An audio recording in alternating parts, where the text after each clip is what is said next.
বাছাই করে জন্ম থেকে পর্যন্ত নেক হায়াত দিয়ে তার পবিত্র ঘর মসজিদে পবিত্র জুমার দিনে আমাদেরকে সেই বসবার নতুন সুযোগ করে দিয়েছেন। বলি আলহামদুলিল্লাহ। হাজারো লক্ষ কোটি দরুদ ও সালাম বর্ষিত হোক সেই মহান নবীর মানবতার দিশারি পয়গম্বরে আরাবির উপরে। সবাই বলি সাল্লাল্লাহু আলাইহি ওয়াসাল্লাম। সম্মানিত উপস্থিতি, আল্লাহ সুবহানাহু ওয়া তাআলা বান্দাকে আগে ভালোবেসেছেন। বান্দা আল্লাহকে ভালোবাসার আগে আল্লাহ তার বান্দাকে ভালোবেসেছে। সুবহানাল্লাহ। কারণ মালিক যদি আমাদেরকে ভালো না বাসতো আমরা এই মসজিদে আসতে পারতাম না। এই সময় আপনারা জানেন গোটা পৃথিবীতে অনেক মানুষ বাঁচার জন্য হাসপাতালের বিভিন্ন বেডে মরণের সাথে বাঁচার জন্য প্রাণ চেষ্টা করতেছে। ইচ্ছা করলেও কিন্তু তারা মালিকের কুদরতি পায়ে সিজদা দিতে পারছে না। তো যেহেতু আমরা ভালোবাসার আগে মালিক আমাদেরকে ভালোবেসেছেন, তাহলে আমাদের উচিত তাকে ভালোবাসা। কি বলেন, ঠিক না? তো এই ভালোবাসার কথা অনেক আমি মসজিদে বলেছি যে শুধু মুখে বলে আল্লাহকে ভালোবাসা দিলে কি হবে?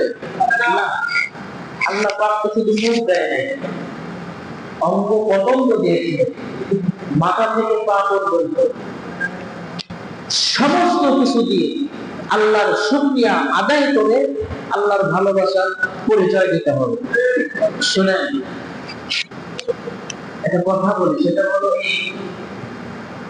আমরা যখন বাজারে যাই বাজার করার জন্য, তো দেখবে এক শ্রেণীর মানুষ কাঁচা তরকারি নিয়ে বসে থাকে, আর এক শ্রেণীর মানুষ মাছ নিয়ে বসে থাকে, আর এক শ্রেণীর মানুষ মুদিখানার দোকান নিয়ে বসে থাকে, আর এক শ্রেণীর মানুষ দেখবেন বাজার ঘাটে হাঁস মুরগি নিয়ে বসে থাকে। থাকে কি থাকে না? থাকে। তো ওই হাঁস মুরগির মধ্যে আবার কিছু হাঁস আর মুরগি আছে ঝিম পারে। কি পারে? ঝিম পারে।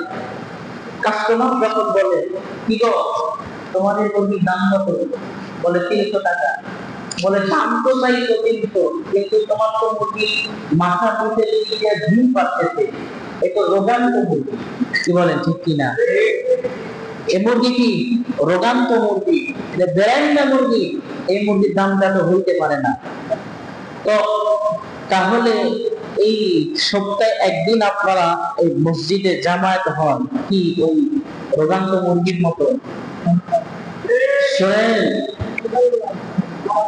মুসলমানদের রক্তের মধ্যে ইমানের মজবুতি পাওয়া যতক্ষণ পর্যন্ত না আসবে ততদিন পর্যন্ত এই জমিনে দিন কায়েম করা সম্ভব হবে।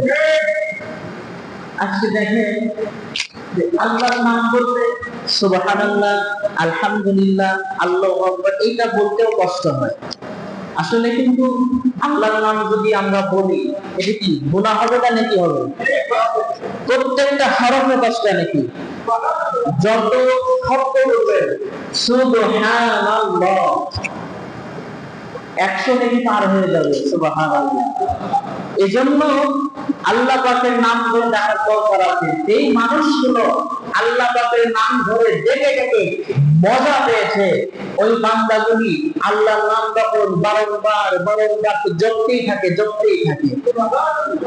এবং শুধু তাই না, আল্লাহ কিছু মাহবুব আছে এই জমিনে, এই মাহবুব গুলি আবার আল্লাহর নাম ধরে ডাকতে ডাকতে আবার তারা কবিতাও লেখে, গজলও লেখে। কোন নামে যে ডাকি বলো না প্রভু আগে, কোন নামে যে ডাকি বলো না প্রভু আগে, যে নাম ধরে ডাকি তোমার সেই নামে ভালো লাগে, তোমার নামে এত মধু বুঝিনি কবু আগে। সুবহানাল্লাহ। যেই মানুষটা আল্লাহকে ডাকতে ডাকতে ডাকের একটা মজা পেয়েছে, ওই বান্দা তখন শয়নে স্বপনে আল্লাহ পাকের পবিত্র নাম ধরে ধরে ডাকতেই ভালোবাসে, ডাকতেই ভালোবাসে। তো যে কথা বলতেছিলাম, সিরাতের মাস জুমাতুল বিদা। জুমাতুল বিদা গত জুমাতে শেষ করব, হয় নাই। আজরাইলকে রাসূলুল্লাহর ঘরে রেখে দিছি। গত জুমাতে আলোচনা অন্যদিক যাওয়ার কারণে ফিনিশিং হয় না। তো ইনশাআল্লাহ আল্লাহ পাক যদি তৌফিক দেয় আজকে একটু বোঝানোর চেষ্টা করব, আপনারা একটু মনোযোগের সাথে শুনবেন। তার আগে একটি কথা, আল্লাহ পাক কোরআন শরীফের মধ্যে বলেন, ইয়া আইয়ুহাল্লাযীনা আমানু ইসতাঈনু বিস-সাবরি ওয়াস-সালাহ।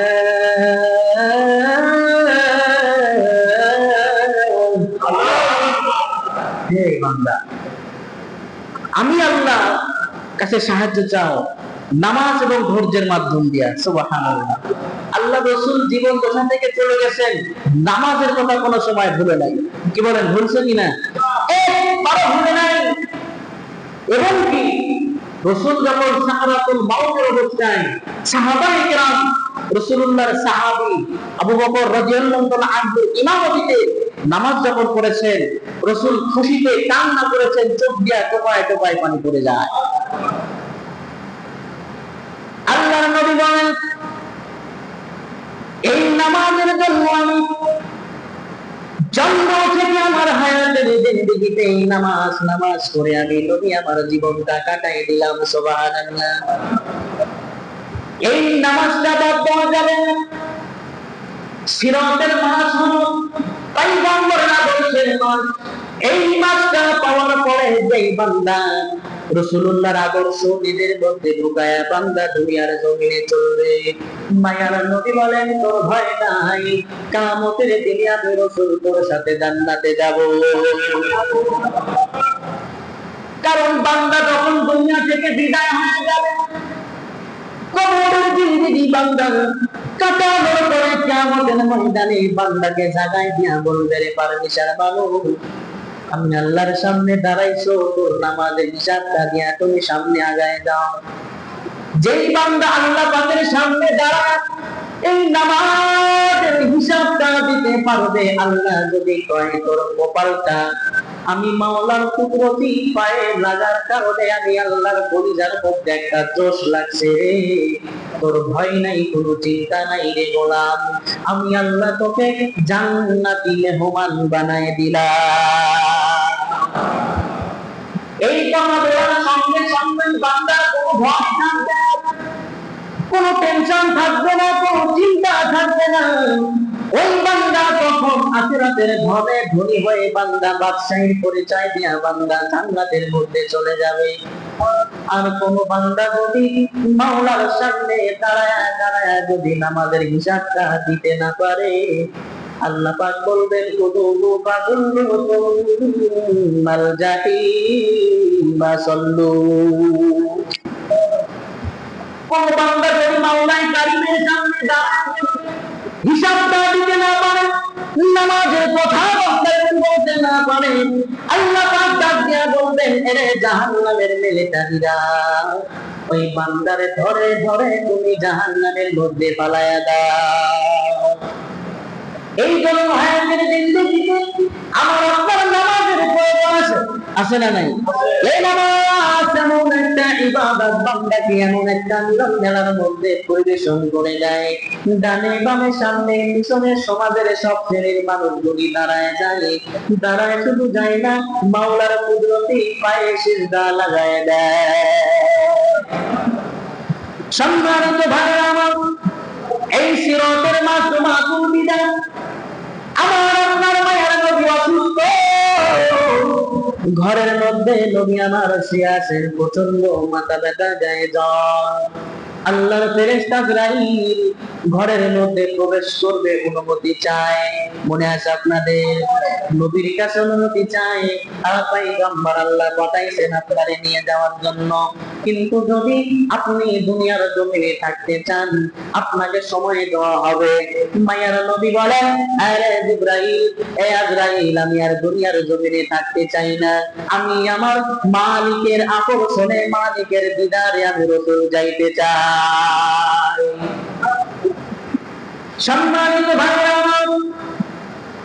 এইবার আজরাইল যখন মায়ার নবীর কলিজার মধ্যে যখন শুধু শাহাদাত আঙ্গুলটা রাখছে, নবী আমার চোখের পানি দর দর করে জমিনে পড়ে যায়। আজরাইল রে, কি আমার বুকের উপরে রাখছো? আমি নবীর বড় কষ্ট হয়, আমি সহ্য করতে জানি না। আজরাইল বলে, ইয়া রাসূলুল্লাহ, ইয়া হাবিবাল্লাহ, আমি আপনার বুকের উপরে শুধু আমার শাহাদাত আঙ্গুলটা রাখছি। অন্য হাদিসের মধ্যে মায়ার নবী বলেন, মরণ যন্ত্রণা বড় কষ্ট। একটু চিন্তা করা দরকার, যেই নবীর কোনো গুনাহ নাই, বেগুনাহ মাসুম, সেই নবী যদি বলে মরণ যন্ত্রণা কষ্ট, আমরা যারা নামাজ আদায় করি না, আল্লাহর হুকুম না মেনে মেনে দুনিয়ার জমিনে চলি, আমাদের কি হালাত, কি অবস্থা হইতে পারে? মায়ার নবী নিজে বলছেন, মরণ যন্ত্রণা বড় কঠিন। আমার বাস্তব জীবনের ঘটনা বলে রে ভাই, এমন কোন দিন নাই যেই দিন মানুষের মরণের খবর নাই। এমন কোন দিন নাই যেই দিন মানুষের মরণের খবর না থাকা। বলেন, না থাকা আছে? এমন কোন দিন নাই যেই দিন মানুষের মরণের খবর নাই। আমার একজন আপনজন রাত ৩টা থেকেই বুকের উপরে নিয়ে বৃদ্ধ মানুষ, সাকারাতুল মাউত শুরু হয়ে গেছে, মরণ যন্ত্রণা। ডানে তাকায়, বামে তাকায়, উপরে তাকায়, বুকের উপরে নিয়ে রাখলাম। বয়স্ক মানুষ, ফজরের আজান হয়ে গেল, তাকে রাইখা নামাজের জন্য চলে গেলাম। নামাজ আদায় করার পরে আবার তখন ফিরে তার কাছে চলে আসলাম। আসার পরে আবার এই বুকের উপরে আমি তাকে রাখছি। এই বুকের সাথে হেলান নিয়ে ডানে তাকায়, বামে তাকায়, কারো সাথে কোনো কথা বলে না। একটা করে যায়, যত সময় যাইতেছে, যত সময় যাইতেছে, তত চেহারা কেমন জানি হইতেছে। আমার দিলের মধ্যে একটু আন্দাজ হয়ে গেল। আপনজনদেরকে বললাম, একে আর বিছানার উপরে রাখা যাবে না, একে মাটি তত্ত্বর দিকে মাথা দিয়া শোয়ায় দাও। একটা পর্যায়ে যখন ওই মুরব্বিটাকে নিচে নামাই দিলাম, বালিশের সঙ্গে মাথা লাগাই দিই নাই, আমার বুকের সঙ্গে জড়ায় রাখছি রে ভাই, একটু ভালো করে বুঝবেন, বুকের সঙ্গে জড়ায় রাখছি। যখন সময় যাইতেছে, আপনজন গুলি, ছেলে সন্তান, মেয়েরা, বিবিরা পায়ের কাছে বসে আছে, আমি মাথার কাছে আমার তার মাথাটা নিয়ে বুকের সঙ্গে আমি জড়ায় রাখছি। একটা পর্যায়ে আমি তাকায় দেখি, ওই বান্দার চোখ উপর দিকে উঠে যায়। আমার দিলের মধ্যে কান্দাস হয়ে গেল। ঘরের মধ্যে আজরাইল প্রবেশ করছে। কিতাবের মধ্যে পড়ছি, মালাকাল মাউতকে দেখলে বান্দার চোখটা ঠিক থাকে না, চোখটা বড় বড় হয়ে যায়, ডান দিকে তাকায়, বাম দিকে তাকায়। আস্তে আস্তে যখন ওই বান্দার চোখটা এত বড় বড়, ভয় ভয়ঙ্কর একটা চেহারার মতন দেখা যায়। এরে বন্ধু, শুধু তাই না, পয়গম্বর ইব্রাহিমের সামনে আজরাইল আলাইহিস সালাম চেহারা নিয়ে যখন দাঁড়ায় গেছেন, পয়গম্বর ইব্রাহিম দেখার সঙ্গে সঙ্গে জমিনে বেহুশ হয়ে পড়ে গেছে। চেতনা পাওয়ার পরে ডাক দিয়ে বলে, এমন চেহারা নিয়ে তুমি যদি মানুষের সামনে দাঁড়ায় যাও, ওই মানুষকে আর আলাদা করে শাস্তি দেওয়ার প্রয়োজন হবে না, কারণ তোমার বিকট চেহারা, এত কঠিন চেহারা যা আমি সহ্য করতে পারলাম না। একটা পর্যায়ে দেখি ওই বান্দার চোখটা বড় বড় হয়ে গেছে, ডানে তাকায়, বামে তাকায়, বিবি মুখটা লাড়ে, বেটারা মুখটা লাড়ে, আব্বাকে আব্বা কয়ে ডাক দেয়, বিবি স্বামী কয়ে ডাক দেয়, কিন্তু স্বামী কোনো কথা কয় না। আমি তখন চিন্তা করলাম, রে বাড়ি, মরণ যন্ত্রণা বুঝিয়া তো কঠিন। দিদি ডাকে কিন্তু স্বামী দিদির দিকে তাকায় না, সন্তান আব্বা কয়া ডাকে কিন্তু সন্তানের দিকে বাবা তাকায় না।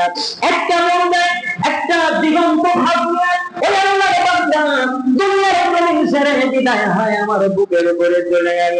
আমি তারে আস্তে করে জমিন আমি মুখটা কিবলামুখী করে শোয়াই দিলাম। আর আমি মাওলারে বলতেছি, রে মাঝি, এমন একদিন বুঝি আমাদেরও হয়ে যাবে, আপনজন গুলি পাশে থাকবে, বন্ধু বান্ধব থাকবে, কিন্তু চেহারা দেখলে আর কারোর সঙ্গে কথা বলা যাবে না। এইবার পয়গম্বর দুনিয়ার জমিন ছেড়ে বিদায় হয়।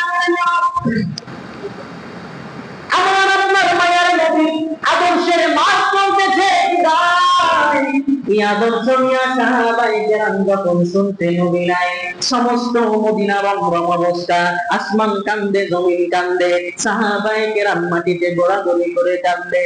ওমর তরবারি নিয়ে মদিনার মধ্যে ঘুরে আর বলে, একজন যদি বলো নবী নাই, আমি তাকে দুনিয়ার জমিন ছেড়ে বিদায় করে দেব। হযরত বেলাল তার কাপড় চোপড় গোছাইয়া গাছটি বাইদা মদিনার গলি দিয়াছেন। তিনি যখন বিদায় নিয়ে যাইতেছে, সাহাবায়ে কেরাম বলেন, আরে বেলাল তুমি কই যাও? বলে, যেই জায়গায় নবী থাকবে না আমি বেলাল ওই জায়গাতে আমি কোনোদিন থাকবো না। নবী যেই অলিতে গলিতে বেশি ঘোরাফেরা করতো, বেলাল ওই অলিতে গলিতে যায় আর গান গাইতে, ছড়িতে হো তোমরা মোদের নবীর এতিম বানায়া দিলে নামারে।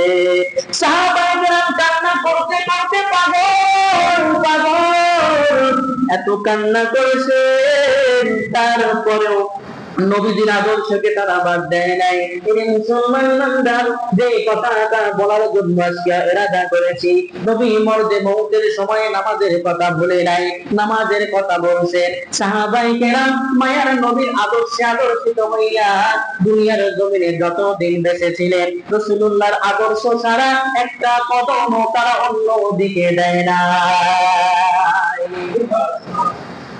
সম্মানিত ভাই আমার, এই জন্য বলি, এই সিরাতের মাস দুনিয়ার জমিন ছেড়ে বিদায় লাগবে। এরে বন্ধু, এই মাস আমাদেরকে কি দিয়া গেল? আমি আপনি যদি এই রবিউল আউয়াল মাসের রাসূলুল্লাহর আদর্শ যদি নিজের মধ্যে ধারণ করতে পারি, আল্লাহ বলেন, তোমরা দুনিয়াতে যে সমস্যার মধ্যে তোমরা পড়ে যাবা, রাসূলুল্লাহর আদর্শ নিয়ে মরণের ভয় নিয়ে আমি আল্লাহর কাছে সাহায্য চাবা। এক নম্বরে নামাজ, দুই নম্বরে ধৈর্য। এই নামাজের মাধ্যম দিয়া বান্দা যখন আল্লাহ পাকের কাছে সাহায্য চাবে, এই বান্দাকে দুনিয়ার আগুন তো দূরের কথা, কবরের আগুনও তাকে স্পর্শ করতে পারবে না। ধৈর্য রাখতে ধৈর্য। আমার আপনার পিতা ইব্রাহিম, আল্লাহ পাক তাকে এমন একটা জামানার মধ্যে প্রেরণ করলেন, পিতার নাম ছিল আজর, মূর্তি পূজক। কি পূজক?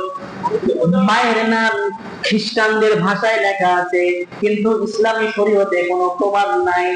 একদিন তার কওমের মানুষদেরকে বলে, তোমরা আল্লাহর দিকে ফিরে আসো। বলে, না, কখনো এটা হইতে পারে না।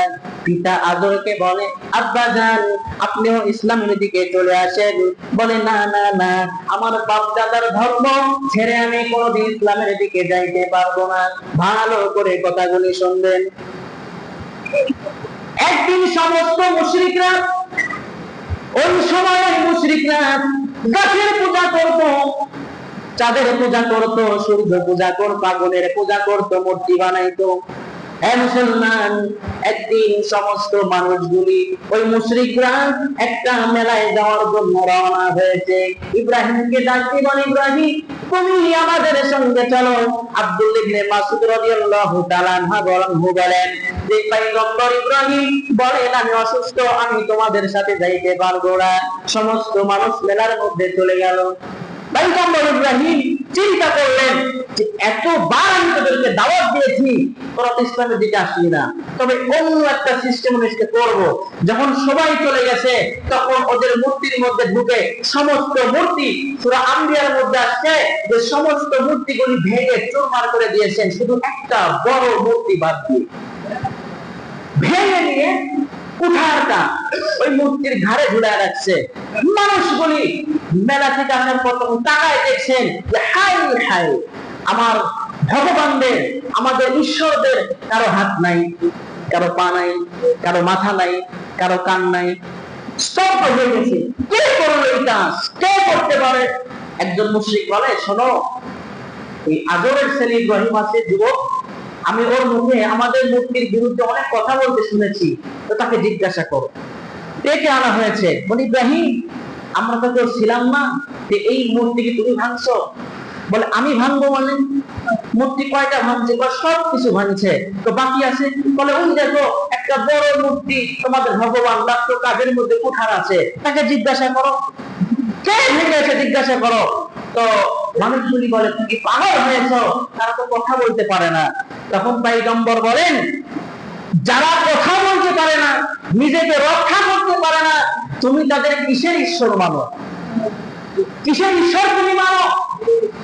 একটা পর্যায়ে নমরুদের কাছে নিয়ে গেছেন, 400 বছর রাজত্ব করেছে এই বদমাইশ নমরুদ। নমরুদ চিন্তা করলো যে আমার সামনে ইব্রাহিম আইসা হয়তো আমাকে ঈশ্বর মানবে। দাঁড়ায় গেছেন, বলে ইব্রাহিম বলো তোমার পালন কর্তা কে?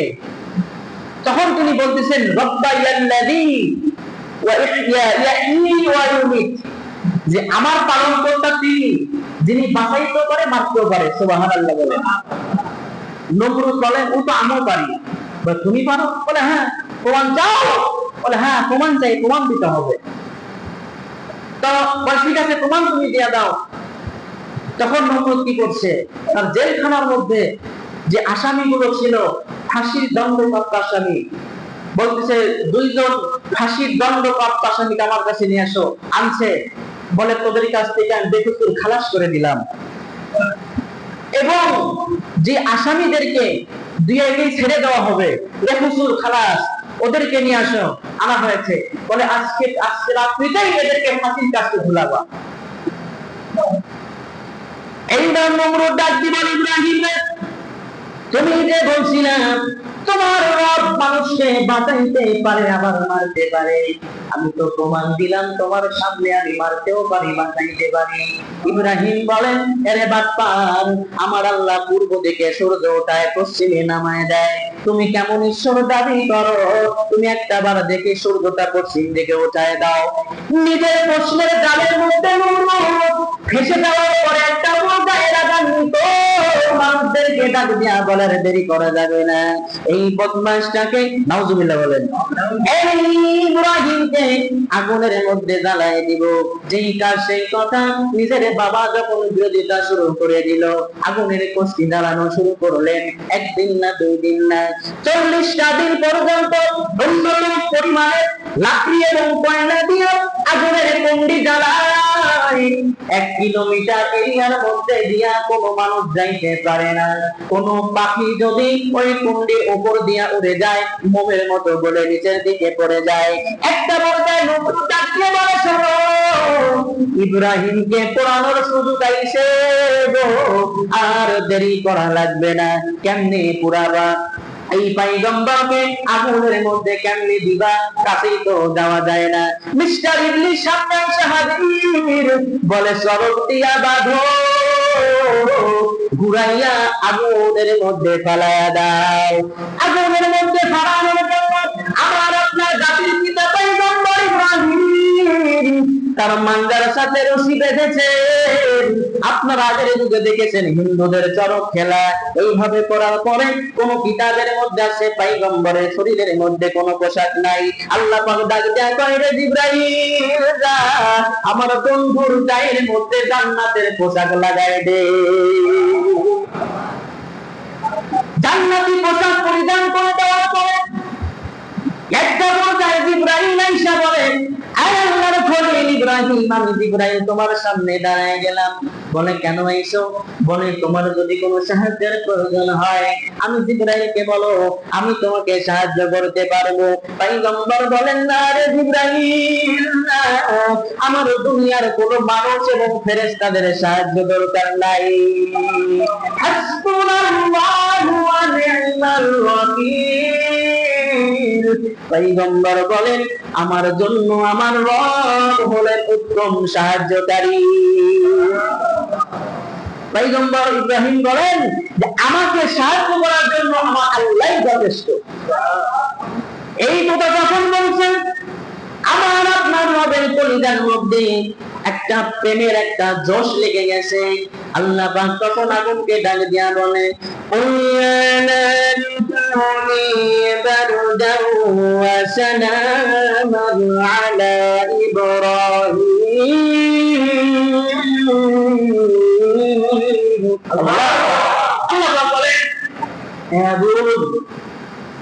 আমি তোমাকে বলতেছি, আল্লাহ পাক সূরাতুল আম্বিয়া 69 নম্বর আয়াতের মধ্যে বলছেন যে আগুন, আমি তোমাকে বলতেছি তুমি আমার বন্ধুর জন্য নরম বিছানা হয়ে যাও, শীতল হয়ে যাও, ফুলের বাগান হয়ে যাও। সুবহানাল্লাহ।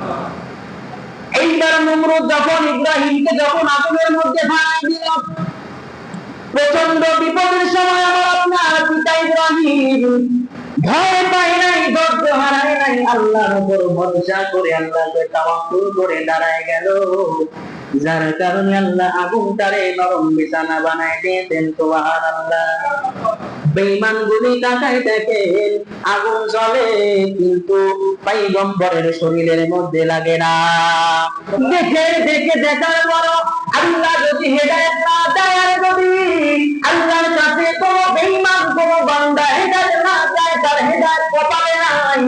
বেঈমানগুলি হেদায়েত চায় না, যার কারণে এত কিছু দেখার পরেও তারা ইসলাম ধর্ম গ্রহণ করতে পারে নাই। এই মুসলমান ইমানদার, যে কথাগুলি গুছাই নিয়ে বলতেছিলাম, এই সিরাতের মাস আমার আপনার মাঝখান থেকে বিদায় হইতেছে। হায়াতের জিন্দেগি কত আনন্দ আপনারা জানেন না। এমন কোন দিন নাই যেদিন মানুষের মরণের খবর নাই। আগামী বছর রবিউল আউয়াল মাস পাবো, এর কোনো গ্যারান্টি বলেন? গ্যারান্টি নাই।